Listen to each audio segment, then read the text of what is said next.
दिल्ली में इंडिया गठबंधन की अहम बैठक हुई आज और इस गठबंधन के सभी 27 दलों के नेता इसमें शामिल हुए।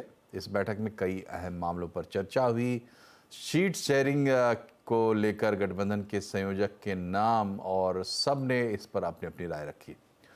इस बैठक में सांसदों के निलंबन का मसला भी उठा, जिस पर कांग्रेस अध्यक्ष मल्लिकार्जुन खड़गे ने कहा कि सत्ताधारी पार्टी के खिलाफ विपक्ष एकजुट है और हम 22 दिसंबर को इसके खिलाफ देश भर में प्रदर्शन करेंगे।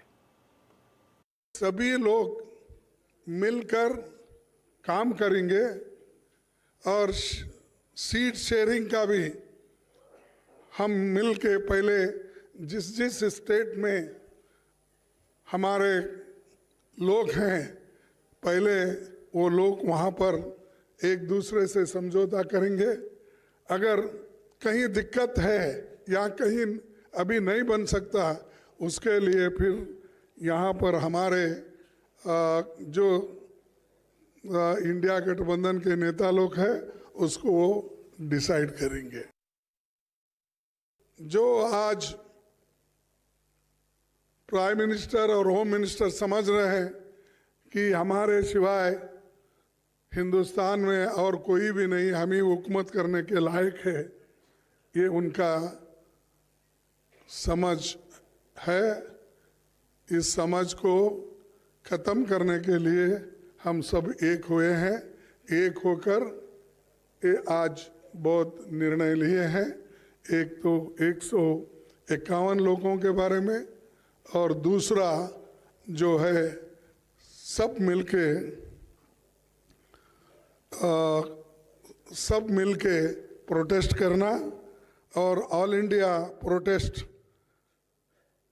22 दिसंबर को ये जितने भी सस्पेंशन हो गए उनके बारे में ये चलेगा।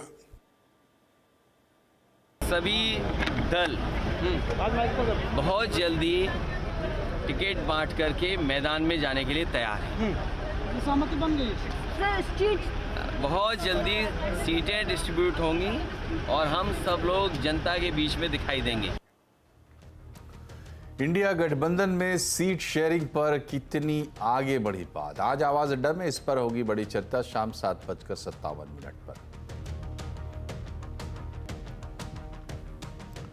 संसद की सुरक्षा में चूक के मुद्दे को लेकर दोनों सदनों में आज भी हंगामा जारी रहा। लगातार हंगामा करने की वजह से आज लोकसभा से 49 सांसद सस्पेंड कर दिए गए। इस तरह अब तक 141 विपक्ष के सांसद बाहर हो गए हैं। हालांकि हो हंगामे के बीच कुछ अहम बिल भी संसद में हैं। बात करते हैं लक्ष्मण रॉय से। बताइए लक्ष्मण जी। वाकई जिस तरीके से सरकार ने कल कार्रवाई करते हुए सांसदों को निलंबित किया था, ऐसा लग रहा था कि आज संसद की कार्रवाई सुचारू तरीके से चलेगी। लेकिन आज विपक्षी सांसदों के तेवर देखकर कैसा लग रहा था कि सरकार के निलंबन की कार्रवाई को वो अपना एक राजनीतिक हथियार बनाना चाहते हैं। यही वजह है कि जिन व्यवहारों की वजह से कल सांसद निलंबित किए गए थे, उन्हीं व्यवहार को आज बचे हुए कई विपक्षी सांसदों ने अपनाना शुरू किया। हाथों में प्ले कार्ड लेकर के वेल तक पहुंचना, वेल में आकर हंगामा करना। लिहाजा संसद की कार्रवाई कई बार स्थगित करनी पड़ी। 2 बार लोकसभा की कार्रवाई स्थगित करनी पड़ी। तीसरी बार भी ये वही हालात कायम रहे तो आखिरकार 49 सांसद फिर से निलंबित कर दिए गए। जो 49 सांसद निलंबित किए गए उसमें आपको अच्छे खासे नाम थे, जिसमें फारूक अब्दुल्ला, शशि थरूर, मनीष तिवारी जैसे सांसद थे, कार्तिक चिदम्बरम थे, जिनको यहाँ पर निलंबित किया गया। अब 49 सांसदों को निलंबित करने के बाद संसद के लोकसभा राज्यसभा दोनों की संख्या को मिला दिया जाए तो कुल अब तक 141 सांसद निलंबित हो चुके हैं शुक्रवार से लेकर के अब तक। अब जब 141 सांसद निलंबित हुए तो जाहिर तौर पर कई बार सवाल उठता है कि विपक्षी सांसद बचे भी हैं तो क्या। तो ये आंकड़ा जब मैं देखने की कोशिश की तो मैंने ये देखा कि लोकसभा में इंडिया गठबंधन के करीब 133 सांसद थे। अब निलंबन के बाद मुश्किल से 38 बचे हैं। इसी तरीके से राज्यसभा में निलंबन के बाद मुश्किल से 48 सांसद बचे हैं। इस निलंबन के बाद निलंबित सांसदों ने मकर द्वार के बाहर आकर धरना प्रदर्शन किया, मॉक संसद का आयोजन किया। यहाँ तक तो बात ठीक थी, लेकिन थोड़ा सा हास्यास्पद या कहीं दुखद घटनाक्रम ये हुआ कि वहाँ पे कल्याण बनर्जी ने राज्यसभा के सभापति और उपराष्ट्रपति जगदीप धनखड़ का नकल करने की कोशिश की, जिसका वीडियोग्राफी राहुल गांधी तक ने की और बाद में जगदीप धनखड़ ने, राज्यसभा के सभापति ने इस पर काफ़ी आहत व्यक्त किया, काफ़ी दुख भी व्यक्त किया। और इसका एक और दूसरा पहलू ये था कि सस्पेंशन के बाद चूंकि हंगामा करने वाले सांसद बहुत कम बचे थे, तो फिलहाल लोकसभा की कार्रवाई सुचारू तरीके से चल रही है और इसमें कुछ कामकाज भी होते हुए दिखे। मिसाल के तौर पर दिल्ली की अवैध कॉलोनी को नियमित करने वाला जो एक्ट था, उसमें सरकार ने बदलाव किया। अब अवैध कॉलोनी को नियमित करने के लिए 3 साल की समय सीमा और दे दी गई है, यानी 31 दिसंबर 2026 तक की समय सीमा दे दी गई है। न्यायिक प्रक्रिया में बदलाव करने के लिए जो ऐतिहासिक बिल था अपने पास, जो इतिहास काफ़ी वर्षों पुराना बिल था, आईपीसी, सीपीआरसी और एविडेंस एक्ट, उसमें उसकी जगह नया बिल सरकार ला रही है। वो भी सरकार इसको पारित करना चाहती है, लोकसभा में इस पर भी चर्चा चल रही है। कुछ देर में वो भी बिल पारित हो जाएगा, जिसको भारतीय न्याय संहिता, भारतीय दंड संहिता का नाम दिया गया है, जिसके बाद न्यायिक प्रक्रिया में डिजिटल को काफ़ी इस्तेमाल किया जाएगा। ऑनलाइन सबूत देना, ऑनलाइन एफआईआर दर्ज कर पाना, तय समय सीमा के भीतर मामलों का निपटारा किया जाना जैसे प्रमुख बातें यहाँ पे शामिल है। तो हंगामेदार रहा, कुछ कामकाज भी हुआ। अब सबकी निगाह इस बात पर टिकी रहेंगी कि अगले दिन किस तरह का कामकाज संसद में देखने को मिलता है। शुक्रिया लक्ष्मण जी। और आज संसद भवन में हुई बीजेपी संसदीय दल की बैठक में प्रधानमंत्री नरेंद्र मोदी ने विपक्षी दलों पर बड़ा हमला बोला।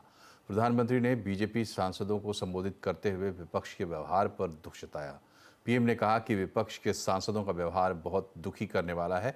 इसके अलावा पीएम ने संसद की सुरक्षा में चूक मामले पर कहा कि लगता है कि संसद सुरक्षा चूक के आरोपियों को विपक्ष का समर्थन प्राप्त है।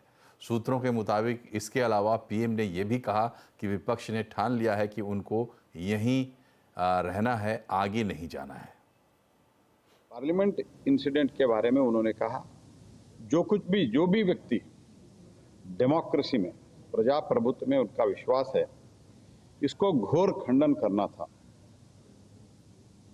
हम सब मिलकर इसको खंडन करना था, लेकिन कुछ पार्टियां जो अभी हुए चुनाव का नतीजे से निराश होके, हताश होके, तो इसके बारे में एक तरह इसके समर्थन का भाषा जो उपयोग कर रहे हैं, ये तो इट इज मोर डेंजरस। जो एक्ट हुआ है उससे ही कंसर्न। इधर संसद के बाहर विपक्षी सांसदों ने नारेबाजी की। विपक्षी सांसद गांधी प्रतिमा के सामने धरने पर बैठे। इसके बाद संसद के प्रवेश द्वार पर बैठकर वो चर्चा करने लगे। उसी वक्त टीएमसी के सांसद कल्याण बनर्जी ने राज्यसभा के सभापति जगदीप धनखड़ की मिमिक्री की।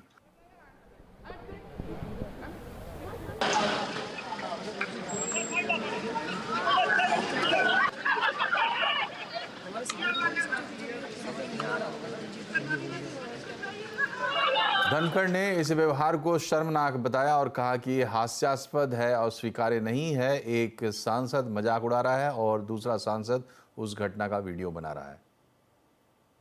गिरावट की कोई हद नहीं है, गिरावट की कोई हद नहीं है। आपके एक बड़े नेता एक सांसद के असंसदीय व्यवहार को वीडियो कर रहे थे। आपसे भी बहुत बड़े नेता हैं वो। मैं तो यही कह सकता हूं, सद्बुद्धि आए। कुछ तो सीमा होती होगी, कुछ जगह तो बख्शो, कुछ जगह तो बख्शो। वहीं संसदीय कार्य मंत्री प्रहलाद जोशी ने सभापति का इस तरह से मजाक उड़ाए जाने की कड़ी निंदा की है। ऐसे तो ये इंडी गठबंधन जो है एक टूरिंग टॉकीज तो ही है। आप जब एक जगह, एक नगर में एक बार, दूसरी नगर में एक बार, ऐसे तो ड्रामा करते हैं। लेकिन ये ड्रामा टॉकीज में अभी मिमिक्री शुरू कर दिया है। इसका व्यवहार देखिए। देश के उपराष्ट्रपति और चेयरमैन के बारे में ऐसे व्यवहार करना, ये तो बहुत खंडनीय है। अयोध्या में राम मंदिर की प्राण प्रतिष्ठा में दलाई लामा, मुकेश अंबानी, अमिताभ बच्चन, रजनीकांत जैसी मशहूर हस्तियां शामिल होंगी। श्री राम जन्मभूमि तीर्थ क्षेत्र के मुताबिक प्राण प्रतिष्ठा की पूजा 16 जनवरी से 22 जनवरी तक चलेगी।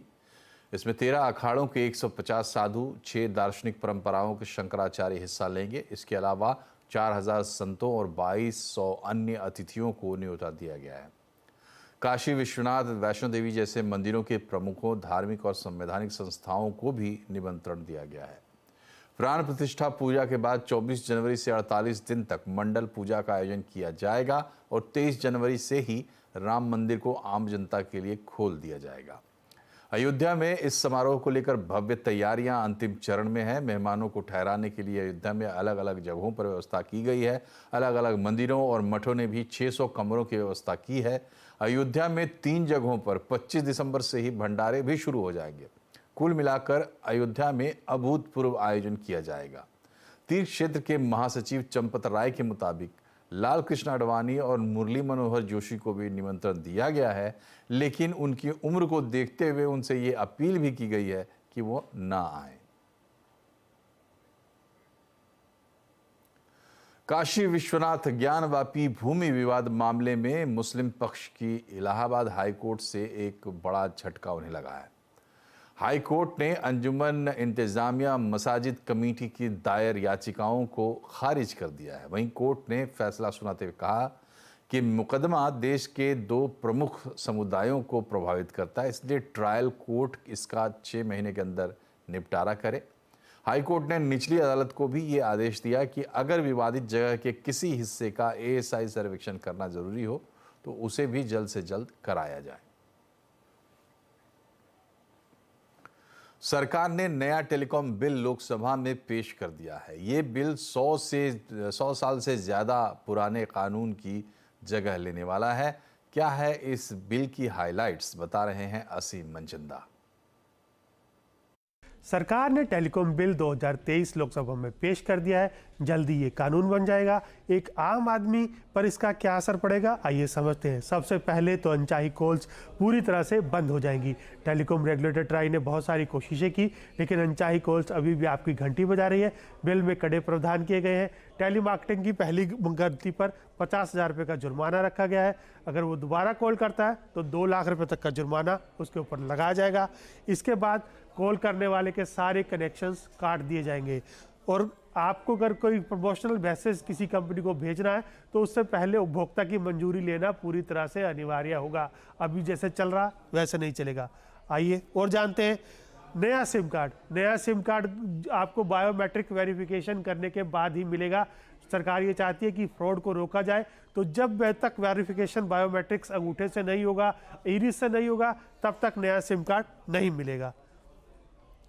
इसके साथ साथ टेलीकॉम इंफ्रास्ट्रक्चर को क्रिटिकल रिसोर्सेज में डाल दिया गया है। इसके ऊपर तोड़फोड़ करने वालों के ऊपर कार्रवाई होगी। कोई ऑप्टिकल फाइबर काटता है, टावर को नुकसान पहुंचाता है, या फिर टावर के साथ किसी तरह की छेड़छाड़ करता है, किसी इंफ्रास्ट्रक्चर में घुस करके छेड़छाड़ करता है, तो उसके लिए 3 साल की सजा होगी और 2 करोड़ रुपए का जुर्माना उसके ऊपर लगाया जाएगा। तो ये सारे प्रावधान सरकार ने इस टेलीकॉम बिल में रखे हैं। इतना ही नहीं, नेशनल सिक्योरिटी का भी इस बिल में पूरी तरह से ख्याल रखा गया है। OTT को पूरी तरह से रेगुलेशन से बाहर कर दिया है, यानी कि जिस तरह से आप पहले OTT का इस्तेमाल कर रहे थे वैसे ही करते रहेंगे।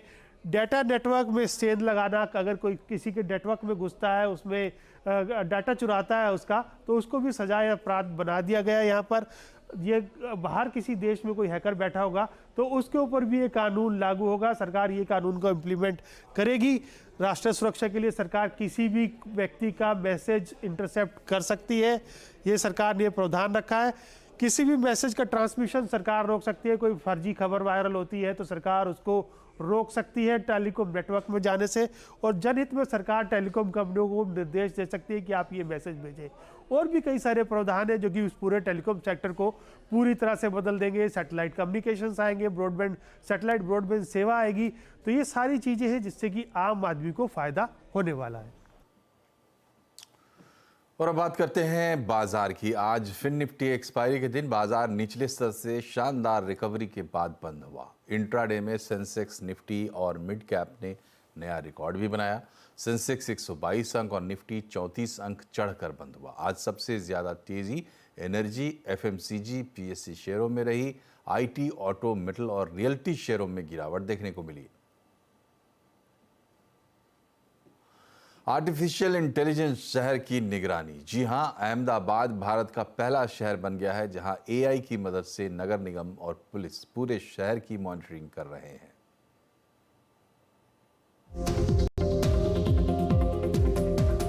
अहमदाबाद के पालड़ी विस्तार में इस कमांड एंड कंट्रोल सेंटर का नजारा देखिए। 9 बाई 3 मीटर की ये स्क्रीन अहमदाबाद शहर और आसपास के 464 स्क्वायर किलोमीटर एरिया का मॉनिटर है। इसमें ड्रोन की लाइव तस्वीरें भी हैं, ट्रैफिक सिग्नल्स और बसों पर लगे कैमरों का फुटेज भी। कुल मिलाकर 6000 कैमरों की आंख पूरे शहर को देख रही है। कोई ट्रैफिक नियम तोड़े, किसी गाड़ी को ट्रैक करना हो, कोई लावारिस चीज हो या कोई संदिग्ध गतिविधि हो, यहाँ से ये सब कुछ मॉनिटर किया जा सकता है। आप पूछेंगे कि इसमें एआई का क्या रोल है। यहाँ जितनी भी फुटेज आती है उसकी एनालिसिस एआई के जरिए की जाती है। लाइव फुटेज की लाइव एनालिसिस और हजारों घंटों की फुटेज में से काम का फुटेज खोजना हो तो ये काम भी एआई के जरिए होता है। नगर निगम और पुलिस के लिए ये सिस्टम किसी वरदान से कम नहीं है। ड्रोन का उपयोग करके सर्वेलेंस करते हैं, जिसमें नगर निगम के जैसी सुविधा है, जैसे कि रोड है, इलीगल पार्किंग है, इलीगल स्टोर है, गार्बेज है, केटल है, ये सारी चीज़ों को आइडेंटिफाई करने के लिए ड्रोन का उपयोग किया जाता है। और एआई का उपयोग करके वो फुटेज जो आता है उसको एनालिसिस करके कहाँ कहाँ पे इश्यूज है वो आइडेंटिफाई करके उसको सॉल्व किया जाता है। अब इसका नमूना देखिए। कुछ समय पहले जब अहमदाबाद शहर में आवारा पशुओं का बड़ा खौफ था, कई लोगों की जान चली गई, मामला हाई कोर्ट में पहुंचा, तो नगर निगम ने इसी एआई कंट्रोल रूम से आवारा पशुओं को पकड़ लिया। दूसरी तस्वीर में ये बंदा पान खाकर सड़क पर थूकता है। वो तस्वीर उसके घर पहुंच गई और उससे दंड भी वसूला जा चुका है। अहमदाबाद के नागरिक इस व्यवस्था के बाद से ज्यादा सुरक्षित महसूस कर रहे हैं। धीरे धीरे बहुत अच्छा डेवलप हो रहा है और ट्रैफिक भी कम हो रहा है, ट्रैफिक मॉनिटरिंग भी अच्छा हो रहा है, साफ सफाई भी अच्छी है। पहले जैसा नहीं है कि क्राउड आ गया, बीच में पशु आ गया और ट्रैफिक जाम हो गया, वो स्थिति अभी नहीं है। कोई भी घटना के ऊपर अगर क्विक रिस्पांस नहीं मिलता तब तक उसके परिणाम भी नहीं मिलते, लेकिन अहमदाबाद नगर निगम ने एआई की मदद से यह साबित कर दिया है।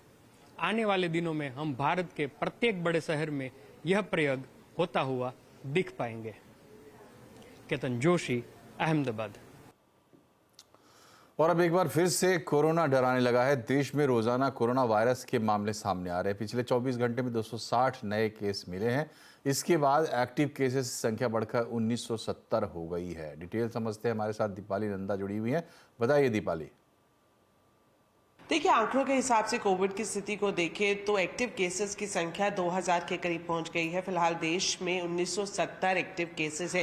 वहीं बीते 24 घंटे की बात करें तो 260 नए मरीज मिले हैं और एक मरीज की मौत कोविड की वजह से हुई है। जो चिंता जाहिर की जा रही है वो ओमिक्रॉन के सब वेरिएंट JN.1 को लेकर जा रही है। फिलहाल ग्लोबली ये सब वेरिएंट 40 से ज्यादा देशों में अपने पांव पसार रहा है और अब भारत में भी इसने दस्तक दे दी है। एहतियातन केंद्रीय स्वास्थ्य मंत्रालय की तरफ से सभी राज्यों को दिशा निर्देश जारी किए जा चुके हैं। खासतौर पर कर्नाटक, केरल और तेलंगाना जैसे राज्यों को विशेष तौर पर एहतियात बरतने के निर्देश दिए गए हैं और हमने देखा हाल ही में कर्नाटक ने विशेष तौर पर बुजुर्गों के लिए मास्क को भी मैंडेटरी कर दिया है। इस बीच बड़ा अपडेट ये है कि कल सुबह केंद्रीय स्वास्थ्य मंत्री मनसुख मांडविया देश के सभी राज्यों के स्वास्थ्य मंत्रियों के साथ वर्चुअली समीक्षा बैठक करेंगे कोविड पर। यानी एक बार फिर से जो समीक्षाओं का दौर है वो शुरू होता हुआ दिखाई दे रहा है और सूत्र हमें बता रहे हैं कि बाकायदा इस बैठक के बाद हो सकता है कि अलग से कुछ और दिशा निर्देश राज्यों के लिए केंद्रीय स्वास्थ्य मंत्रालय की तरफ से जारी किए जाए कोविड से निपटने के लिए। शुक्रिया दीपाली। और साल खत्म होने को है, लोग नए साल के शानदार स्वागत के लिए घूमने फिरने को तैयार है। लंबे समय के बाद ट्रैवल इंडस्ट्री भी पटरी पर आई है, मगर कोरोना का नया वेरिएंट JN.1 ये क्या ट्रैवल इंडस्ट्री की चिंता बढ़ाएगा। JN.1 के लक्षण ज़्यादा गंभीर नहीं है, मगर फिर भी कुछ देश सावधानी बरत रहे हैं। जैसे कि सिंगापुर ने यात्रियों से इंश्योरेंस लेने की एडवाइजरी जारी की है। इंडोनेशिया ने एयरपोर्ट पर मास्क पहनना अनिवार्य कर दिया है। भारत सरकार ने भी सभी राज्यों को ज़्यादा एहतियात बरतने की सलाह दी है। फिलहाल बुकिंग की बात करें तो उसमें कोई कमी देखने को नहीं मिल रही है, लेकिन सभी ट्रैवल डेस्टिनेशंस फुल हैं। ट्रैवल एक्सपर्ट्स की माने तो अब तक बुकिंग पर वायरस का असर नहीं दिख रहा है। इंडिया के अंदर तो ऐसी कोई है नहीं, बिकॉज केरला में एक आधा केस आया हुआ है और तो कहीं अभी आया नहीं है। और अभी न्यू ईयर भी आ रहा है, क्रिसमस आ रही है, पार्टीज भी होंगी, सब कुछ होगा, everything will be there. So travel के अंदर अभी इसका पैनिक नहीं हुआ है फिलहाल। एज जब मैं अभी आपसे बात कर रहा हूँ, एज ऑफ नाउ कोई पैनिक नहीं है, एंड आई होप पैनिक ना हो और ये ठीक हो जाए और लोग ट्रैवल करें। दुबई में आईपीएल की नीलामी में वर्ल्ड चैंपियन ऑस्ट्रेलिया के खिलाड़ियों का जलवा बिखर रहा है। ऑस्ट्रेलिया के तेज गेंदबाज मिचेल स्टार्क अब आईपीएल इतिहास में सबसे महंगे खिलाड़ी बन गए हैं। उन्हें कोलकाता नाइट राइडर्स ने सबसे लंबी चली बोली में 25 करोड़ में खरीदा है। उन्हीं के साथ ही ऑस्ट्रेलिया के कप्तान पैट कमिंस के लिए भी पैसों की बरसात हुई। उन्हें सनराइजर्स हैदराबाद ने 20 करोड़ 50 लाख में खरीदा है। वर्ल्ड कप फाइनल में सेंचुरी लगाने वाले ट्रेविस हेड को भी सनराइजर्स ने 6 करोड़ 80 लाख रुपए में खरीदा है। इसके अलावा न्यूजीलैंड के बल्लेबाज डेरिल मिचेल को चेन्नई सुपर किंग ने 14 करोड़ में खरीदा। वेस्टइंडीज़ के रोमन पॉवेल के लिए राजस्थान रॉयल्स ने 7 करोड़ 40 लाख की सबसे बड़ी बोली लगाई। आज की नीलामी में हर्षल पटेल सबसे ज़्यादा पैसा पाने वाले भारतीय खिलाड़ी बने। उन्हें 12 करोड़ 75 लाख में पंजाब किंग्स ने खरीदा। कुछ अनकैप्ड खिलाड़ियों की भी आज लॉटरी लगी, जिसमें शमीर रिजवी को चेन्नई ने 8 करोड़ 40 लाख में खरीदा। अनकैप्ड शुभम दुबे 5 करोड़ 80 लाख में राजस्थान रॉयल्स गए। और इस तरह से पूरी हुई आईपीएल की आज की नीलामियां।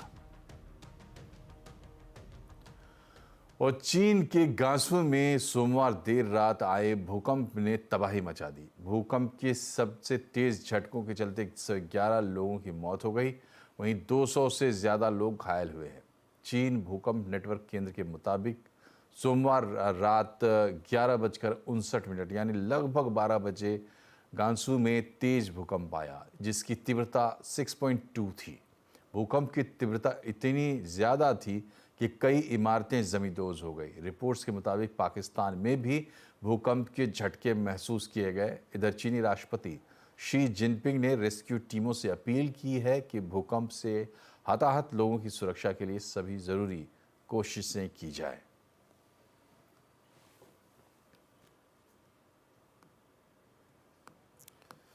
और बुलेटिन में फ़िलहाल इतना ही, लेकिन खबरों पर अपडेट रहिए और जुड़े रहिए CNBC आवाज़ से हमारे सोशल मीडिया हैंडल्स के ज़रिए। नमस्कार।